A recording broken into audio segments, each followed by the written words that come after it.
Pittsburgh medical trauma സെന്ററിലെ ഒരു ദിവസം, 15 എപ്പിസോഡുകൾ, കാഷ്വാലിറ്റിയിലെ 15 മണിക്കൂറുകൾ. ആദ്യ ഷോട്ട് മുതൽ ബീപ്പ് സൗണ്ടിലും രോഗികളുടെ എൻക്വയറികളിലും സ്ട്രക്ചറിലും അനൗൺസ്മെന്റിലും ത്രില്ലടിപ്പിക്കുന്ന, ക്യൂരിയസ് ആക്കുന്ന എമ്മി അവാർഡ്സിൽ ഇത്തവണ 3 അവാർഡ് കരസ്ഥമാക്കിയ medical procedural drama the pit.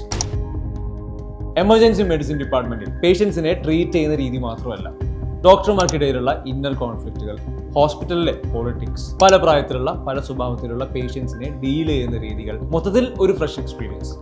ഈ കാഷ്വാലിറ്റിയുടെ ഒക്കെ ഒരു കെയോട്ടിക് റിയാലിറ്റി എന്നൊക്കെ പറയില്ലേ, സ്റ്റാഫുകളുടെ അവൈലബിലിറ്റി കുറവ്, ക്വിക്ക് ആയിട്ടുള്ള ഡിസിഷൻ മേക്കിംഗ്, ഇവരുടെ ഒക്കെ തന്നെ ഡോക്ടർമാരുടെയും സ്റ്റാഫുകളുടെയും വരുന്ന പേഷ്യൻസിന്റെയും ഇമോഷണൽ ബാഗേജ് ഒരു ഫിക്ഷണൽ സെറ്റിംഗ് ആണെങ്കിലും മേക്കിംഗിൽ ടു റിയലിസ്റ്റിക് ആണ് ദ പിറ്റ്. സിംഗിൾ ഷോട്ടുകളല്ല പിറ്റിന്റെ ഹൈ, പാരലൽ ഇവന്റുകളെ റിയൽ ടൈമിൽ ഫ്ലോലെസ് ആയി പ്രസന്റ് ചെയ്തതാണ്.